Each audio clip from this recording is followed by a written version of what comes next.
You think the biggest red flag for a narcissist is arrogance, that they're always bragging, always puffing out their chest. That's amateur hour. The most dangerous narcissists are the ones who don't show up with fireworks. They show up as wounded birds. They show up looking like they need rescuing. And before you know it, you're the one in the cage. See, we are still talking about toxic personalities. And I'm doing this because I've heard from so many of you, that you're tangled up in relationships that feel like you're walking through quicksand. But today, we're not just laying down definitions. We're pulling the curtain back. I'm going to give you something like a checklist. But deeper than that, we're talking about knowing what's real and what's manipulation wearing a mask. Let's make this simple. Let's define the landscape. What is a narcissist really? Because I want you to get this straight. We're not just talking about someone who loves to take selfies or enjoys a compliment now and then. No. We're talking about a bottomless pit, a taker. Someone who survives by feeding off your energy, your admiration, your attention. Hell, your very peace. You ever heard of a psychic vampire? That's a narcissist. And the more you give, the more they need. Now, contrast that with a healthy relationship. In a healthy relationship, you should feel elevated. You should feel like your best self, stronger, more alive, more grounded after being with that person. With a narcissist, you walk away confused. You feel like you need to apologize for even breathing. You doubt your own judgment. You think, am I the problem? That's not love. That's emotional erosion. Let me ask you something. And I want you to be real honest with yourself right now. When you're around this person, whoever just popped into your mind, do you feel worse about yourself afterward? I'm talking about that gnawing sense that you've done something wrong even when you haven't. Do you feel smaller, like you're tiptoeing around their moods and their needs? That, my friend, is the acid test. If your answer to that was yes, then I want you to buckle in. Because we're not just going to unpack the symptoms. We're going to talk about how to protect yourself without sacrificing your sanity. Now let's start with what everybody thinks of when they hear the word narcissist. That big personality, always talking about themselves, always putting on a show. But here's where I'm going to throw you a curveball. That's not always the most dangerous type. The real danger is the one who makes you feel responsible for their misery. The one who doesn't need a microphone because they use your guilt as a loudspeaker. They're the master manipulators, the pity party professionals, the ones who got you playing emotional nurse 24/7 while they never take a single step toward their own healing. And here's the sick twist, they're going to make you feel like you owe them. Let me give you an example. You've got a partner or maybe a friend who never seems happy. They always have a reason why life has kicked them around. And at first, you feel bad for them. You go above and beyond. You listen, you console, you sacrifice. But 6 months in, nothing's changed, except now you feel like you're walking on eggshells. And they're still miserable, still blaming the world. And you're exhausted. But somehow you still feel like you're the one falling short. That's not a relationship. That's emotional slavery. Now, don't get me wrong. Life is hard and people go through tough times. But the difference here is these people weaponize their suffering. They make their pain your responsibility. And if you don't keep showing up with solutions, with validation, with constant reassurance, suddenly you're the villain, you're the selfish one. You're the reason they're spiraling. Let me say something bold here. Love is not a transaction of guilt. If someone's version of love makes you feel like you're not enough, not doing enough, not being enough, that ain't love. That's exploitation. And look, I know it's hard, especially if you're a caregiver at heart, if you're the type of person who wants to help, who believes in second chances, who sees the best in people. You are their dream target. They will hook you in by playing to your empathy. They'll draw you close with sadness, with stories of betrayal, with how no one has ever really loved them right. And then, piece by piece, they'll carve their name into your time, your energy, your identity. You stop seeing friends, you stop speaking up, you stop asking for what you need. because it always turns into, how could you? After everything I've told you. But here's the rub. You will never be enough for someone who is committed to being empty. Let that sink in. You will never be enough for someone who needs you to be a character in their tragedy. Because if you get better, if you get stronger, if you start standing up for yourself, that ruins their narrative. That challenges their control. And they will twist that on you so fast, it'll make your head spin. So what do you do with that? Well, first thing you do is stop waiting for them to change. You stop hoping for the moment where they look at you and say, "You're right. I've been unfair. I'm going to work on myself." Because that moment, it doesn't come. And if it does, it's a performance. It's a breadcrumb. It's meant to keep you in place. You need to understand something critical here. They can change, sure, but they won't, because they don't want to. Change would mean accountability, and accountability means relinquishing control. So now we're going to start shifting the spotlight back to you. This isn't about how to fix a narcissist. This is about how to reclaim your space, your peace, your joy. We're going to talk about strategies, boundaries, clarity, emotional armor, because the goal isn't to fight fire with fire.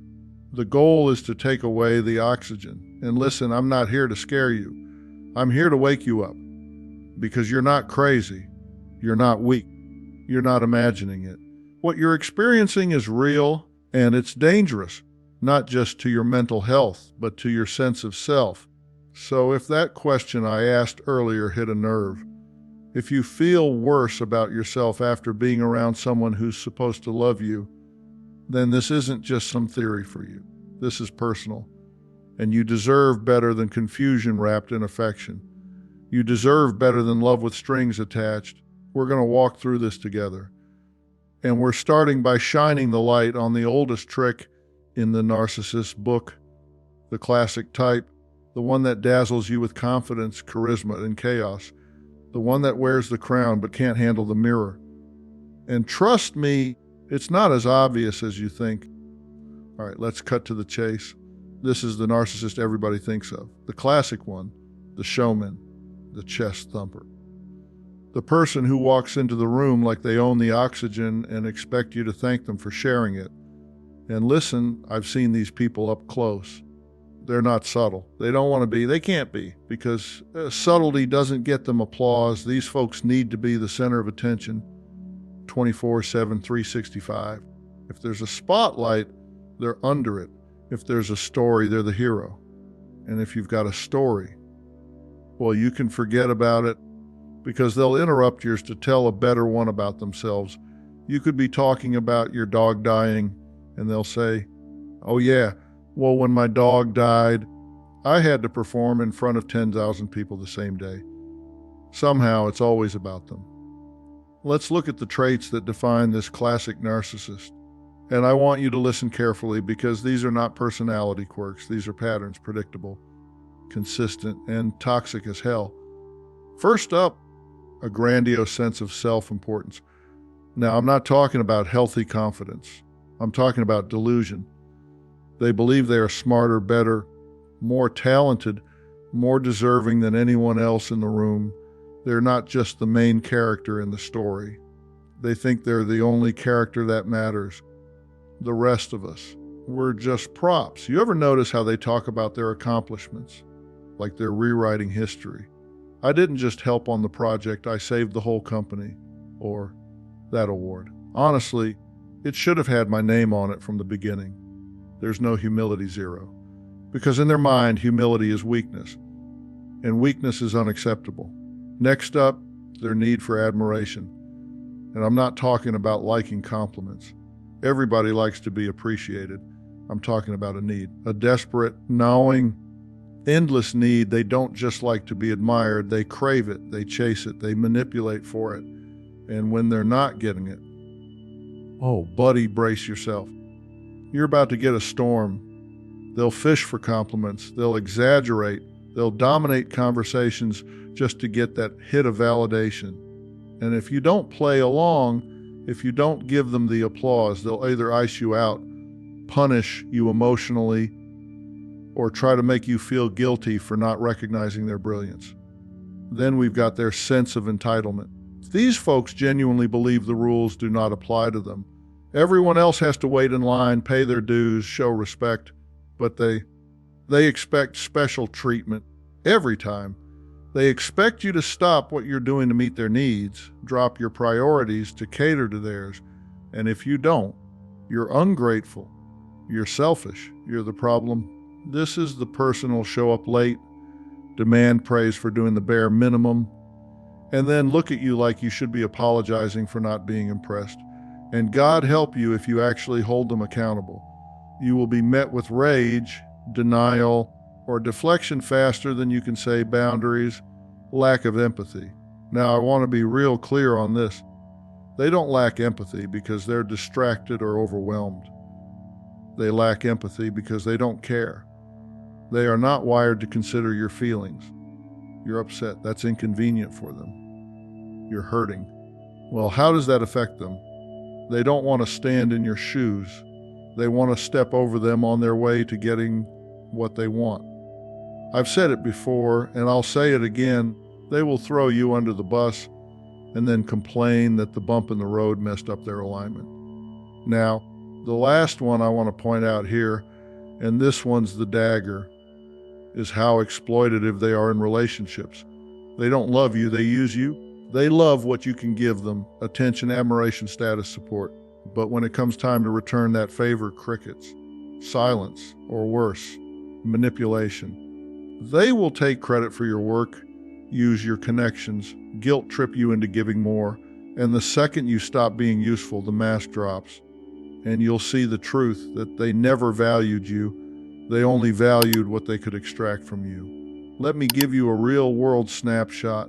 You see this type of the narcissist a lot in leadership roles, CEOs, public figures, even politicians. Why? Because we reward that confidence. We mistake it for competence. We confuse arrogance with authority. I remember a man who ran a multi-million-dollar company. Big personality, charismatic, always knew what to say in a boardroom. But behind the scenes, a trail of broken relationships, burned out employees, emotional destruction, because everything he touched had to revolve around him. People weren't team members, they were tools. And when a tool wears out, you toss it. You might be sitting there thinking, okay. But don't some of these traits show up in successful people? Aren't a lot of leaders like that? And yeah, some of these qualities do show up in high performers. But here's the difference. Healthy confidence doesn't require you to diminish other people. Real leaders build others up. Narcissists climb over others to stay on top. One more thing, and I can't stress this enough, they are masters of image. They'll charm your friends, impress your boss, dazzle your parents, because they know how to perform. But it's just that performance. Behind the curtain, there's nothing.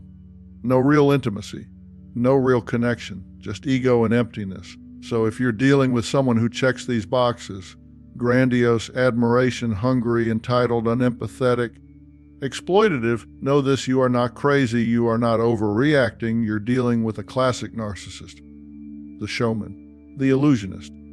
And the sooner you stop buying a ticket to the performance, the sooner you get your life back. Because while they're busy playing king of the hill, you've got something they'll never have: peace. And trust me, they notice. Let's talk about a breed of narcissist that doesn't come at you with roaring self-importance or center stage showmanship.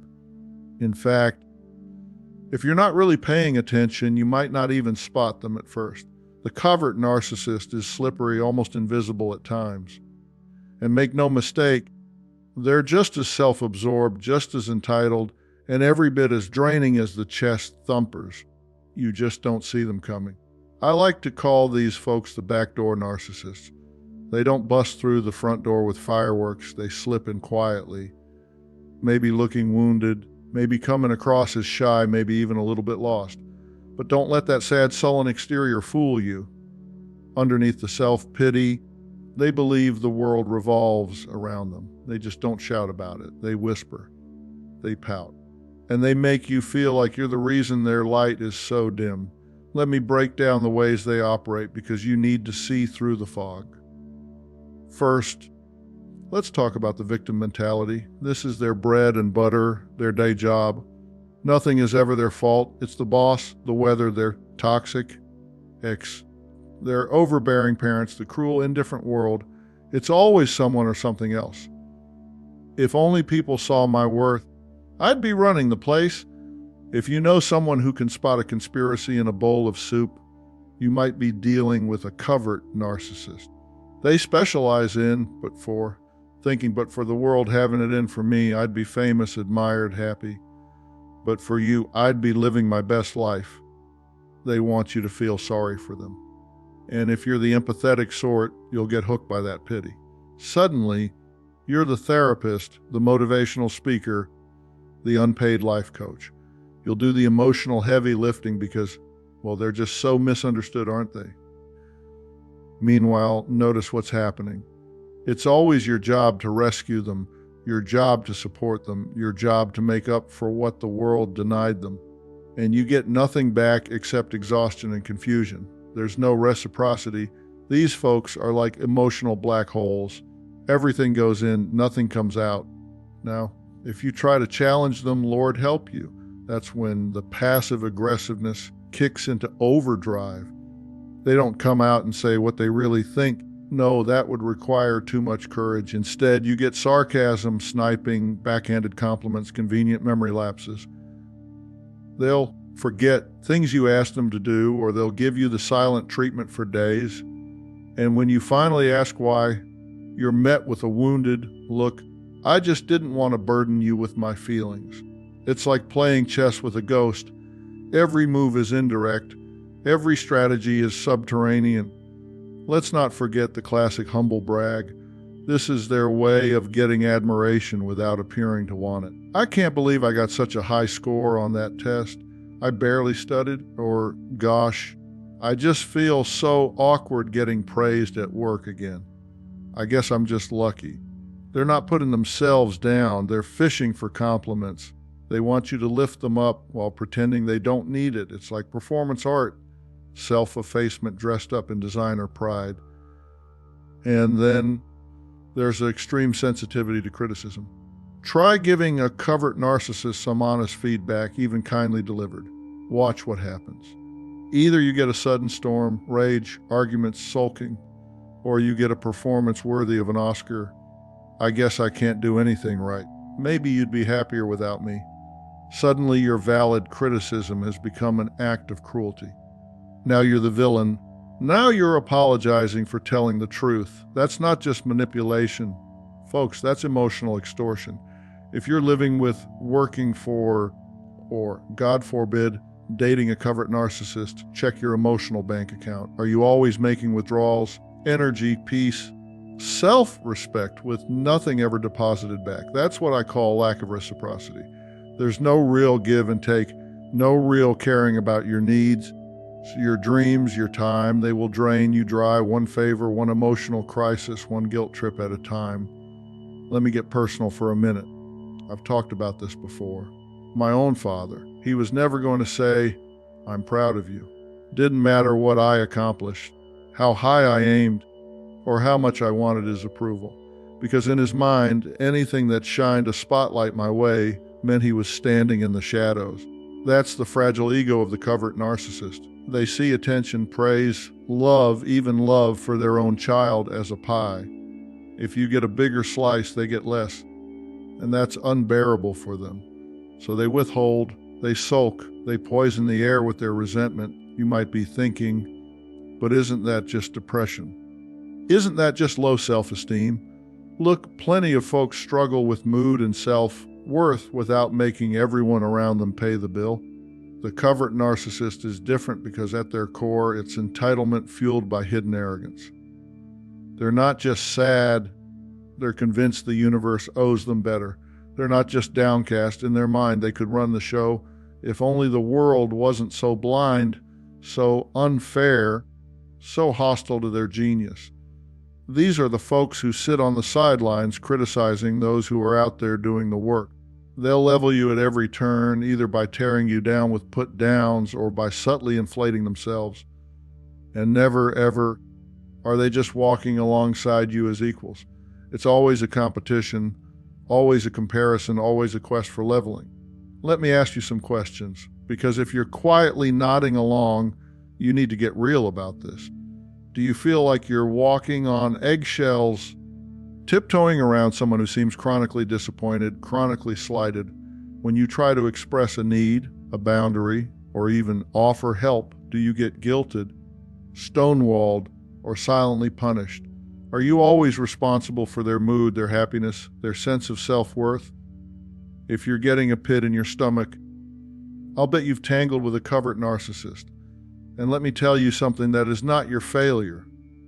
That is their specialty. Their whole game is to keep you one down, to keep themselves just slightly above you, quietly superior while loudly aggrieved. They want you confused, guilty, and eager to please, because it keeps their identity, fragile and unearned as it may be, propped up. You want to know the acid test? After time with a covert narcissist, you'll feel worse about yourself than before you were around them. That's the opposite of real love, real friendship, real connection. Healthy relationships expand us. Covert narcissists shrink us. Now, don't kid yourself into thinking you're going to rescue them. You'll try. God knows if you've got a rescuer's heart. But it's not going to happen because they don't want to be rescued. They want to wallow in their special pain, their unappreciated greatness, and their unique set of grievances. Your empathy is just fuel for their fire, not a balm for their wounds. Maybe you're the kid with a covert narcissist parent, always coming in second to their need for attention, their need to be the center even when you shine. Maybe you're the partner, the friend, the colleague trying to help, trying to make it work, feeling like every act of kindness gets twisted into another obligation, another withdrawal from your soul. I want you to hear this. It's not your job to fix them, and it never was. So, what's the takeaway? Stop waiting for these folks to change. Don't waste years trying to earn their approval, their praise, their gratitude. They don't have it to give. Focus on reclaiming your boundaries, your peace, your sense of self. Don't let guilt or confusion keep you on the hook. If you've been putting your needs on mute to accommodate someone else's endless grievances, let yourself off the hook today. And just so you know, they're going to use every trick in the book to keep you off balance, the ultimate tool in their arsenal. Gaslighting, messing with your sense of reality just enough to make you question your worth, your memory, your very mind. If you want to know more about that, stick around, because that's a rabbit hole we're going to plunge into next. Let's get dead serious about the biggest smoke and mirrors trick in the narcissist's arsenal, gaslighting. If there's one thing you need to understand about surviving a relationship with these folks, classic, covert, malignant, whichever flavor you drew, this is it. Because you cannot out-argue someone who's rewriting your reality in real time. Gaslighting is not just a trick, it's their full-time job. It's how they hang on to power, how they keep you second, guessing everything, including your own name. Now, have you ever had a conversation where you left feeling shaky about what actually happened? Maybe you know for a fact they said one thing, and 10 minutes later, they're looking you dead in the eye, telling you, I never said that. Or you're trying to express how something made you feel, and out comes, you're just being too sensitive. You always overreact. Little by little, they chip away at your sanity until you're questioning your own memory, your perceptions, your worth. Let me just tell you, that is not miscommunication. That is not a difference of opinion. That is psychological warfare. Let's run through the narcissist script, because yes, they all read from the same playbook. That never happened. You could have a recording, a parade of witnesses, and they'll still deny reality to your face. Narcissists are world-class at rewriting history, because if they admit even an inch, they risk losing control. That "no, you're mistaken" line, that's where your mind starts to unravel. You begin to think, well, maybe I did misremember. No, you didn't. They want to shake your confidence so they can take the wheel permanently. You're being too sensitive, or you're overreacting, as if you're the one with the problem. This is a double whammy. Now, you're not only wrong about the facts, you're also wrong for having feelings. It works so well, you start to bottle things up. You stop speaking up. You think, maybe it really is my fault. Maybe I'm just too much. That's victory for them right there. I was just joking. Can't you take a joke? After they say something mean, sleazy, or humiliating, the fallback is always, just kidding, lighten up. The joke was at your expense. But now you're the killjoy. You become afraid to call them out because you don't want to seem uptight or humorless. That's how they keep you in the penalty box, one joke at a time. You're the one who's crazy. Projection is their home field. They do something low down, but flip the script and say, "You're the crazy one. Look at you, always so paranoid." Or, "You drag me into these arguments. Why can't you just let things go? You're so needy." What they're really doing is handing you their baggage, so now you're the one carrying it around. "You're making me do this," or "Look what you made me do." The ultimate blame shift. It doesn't matter if they lied, screamed, or slammed a door. Somehow, when the dust settles, it's always your fault. They refuse to own their choices. If you hadn't pushed their buttons, if you weren't so difficult, none of this would happen. You start apologizing for things that weren't your fault just to keep the peace.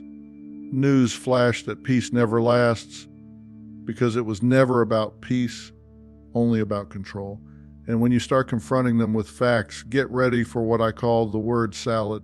This is where the argument goes from the specific to the kitchen sink within seconds. Suddenly, you're being reminded of some totally unrelated thing you did 6 months ago, or they're jumping between 5 topics so fast it makes your head spin. You try to follow, to reason, to get back to the point, and all you get is more confusion. The goal here isn't for you to understand them. It's for you to get so mentally exhausted, so spun around that you finally just give up. To them, that's a win. Let me ask you something and be honest. Do you walk away from conversations thinking, did I just imagine all of that? Am I actually losing it? Are you constantly running mental replays, scanning for proof that you're not the problem? That's the gaslighting effect. It's intentional. The aim is to wear you down to where you're easy to control, easy to manipulate, and easy to keep around. There's another layer here that people don't talk about. Enough gaslighting doesn't just attack your memory, it attacks your emotions. You start to distrust your own gut. You feel anger. Well, maybe I shouldn't be angry. You feel sad? Maybe I'm making a big deal out of nothing. Over time, that tiny, reliable voice inside that says, this isn't right, gets quieter and quieter. And you become more isolated because who's going to believe you when you're having trouble believing yourself? Let me paint you a picture. I've seen spouses who are brilliant, successful, no nonsense people in their public lives reduced to shells in private because they're up against a master manipulator. I'm talking doctors, lawyers, teachers, people smart enough to run companies. Gaslit so long they can't decide where to eat lunch without checking with their narcissistic partner. The sharper you are, the more insidious gaslighting feels because you pride yourself on being grounded, on knowing your stuff. When you're undermined day after day, you don't just lose trust in them, you start to lose trust in yourself. And here's the real kicker. The narcissist wants you to feel crazy. If you're questioning yourself, you're not questioning them. If you're apologizing for overreacting, you're not asking when they'll finally tell the truth. Your confusion is their camouflage. The more spun around you get, the safer they are in their little throne of lies. So, what's the solution? I know what you're thinking. I'll gather the evidence. I'll get the texts, the call logs, the witnesses. I'll confront them with proof. I'll make them admit it. But listen, trying to extract an honest confession from a narcissist is like squeezing water from a stone. The more facts you bring, the more circles they will run. The more you argue, the deeper you get stuck. That need to make them see gives them everything they want: your attention, your energy, your dependence. You will never win playing by their rules. They move the goalposts. They change the script. They flip the lights off and on until you don't know which way is up. But there is one giant, shining truth in all this chaos. Their power only works if you stay at the table. Gaslighting is air to them. If you refuse to breathe it in, if you start to trust your own reality, value your own perceptions, put up barriers between their noise and your truth, that's how you reclaim yourself. All right, lock this in. Recognize when you're being gaslit. Trust your gut even when it shakes you. Stop explaining yourself to someone who wouldn't recognize the truth if it punched them in the nose.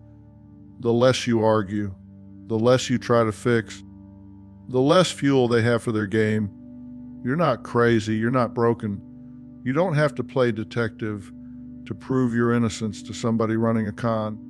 You just have to walk back into trust with yourself one step at a time and give yourself permission to say, I don't need to win this argument. I just need to get my balance back. And just so you know, chasing closure from a narcissist, trying to make them admit they're wrong, is a losing game. The real victory is stepping away from their circus entirely and refusing to question what you know you saw, heard, and felt. The world may not hand you a round of applause for leaving the game, but your peace of mind will. And that is something you can trust. Let's clear the air with a hard truth most folks don't want to hear. You're not going to fix a narcissist. Not now, not ever. It's way above your pay grade.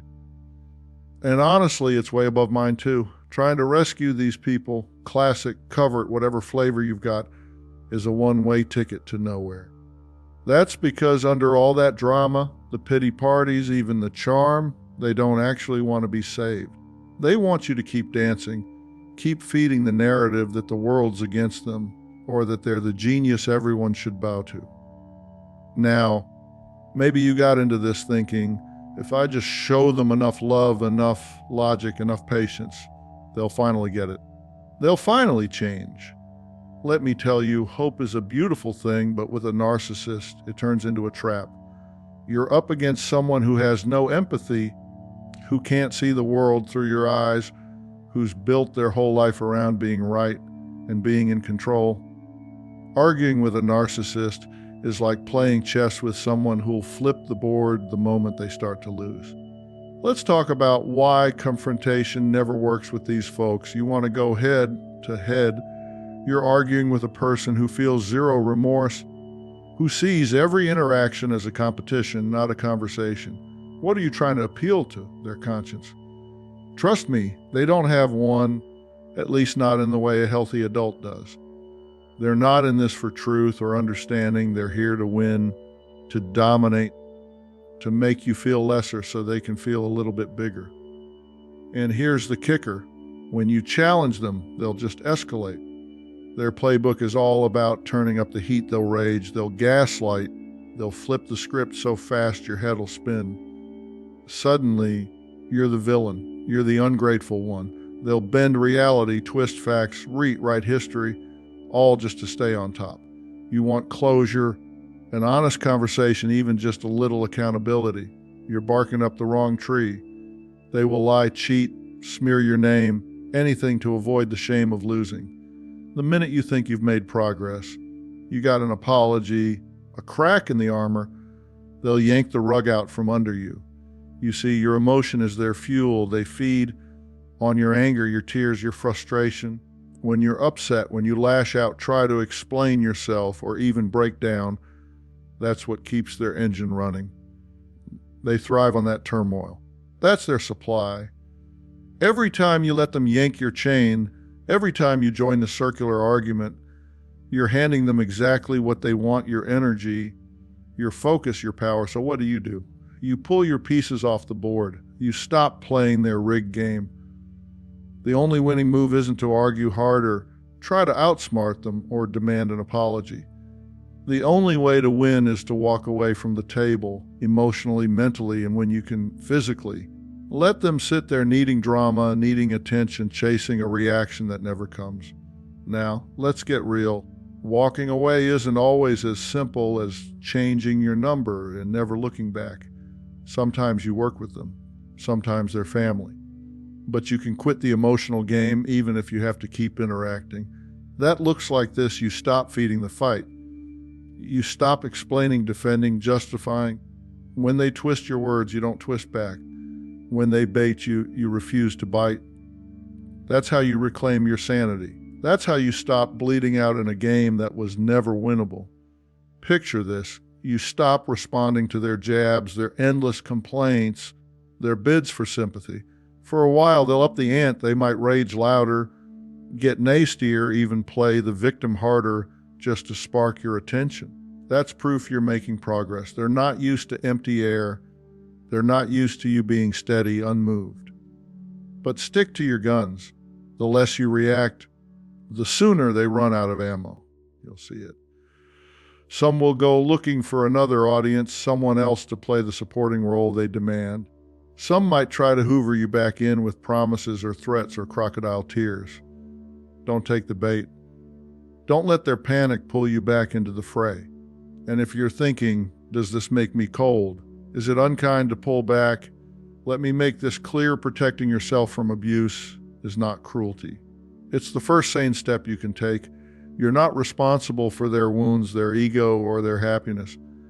Your responsibility is to your own peace, your own dignity, and your own future. Bottom line, you can't win at their game, so stop playing. Refuse to let their chaos dictate the terms of your life.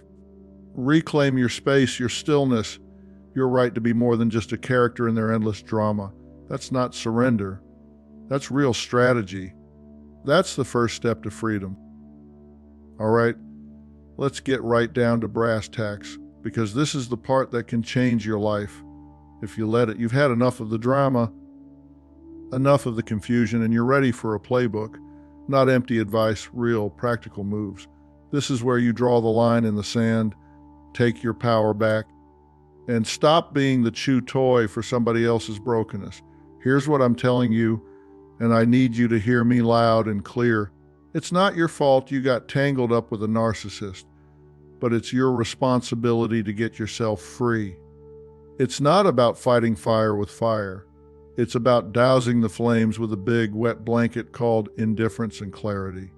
Let's roll out your toolkit, the very steps I share with guests, clients, and anyone tired of being the supporting act in a narcissist circus. You want to see a narcissist lose interest fast, be boring, dull, unresponsive. I know it sounds simple, but this is psychological jujitsu.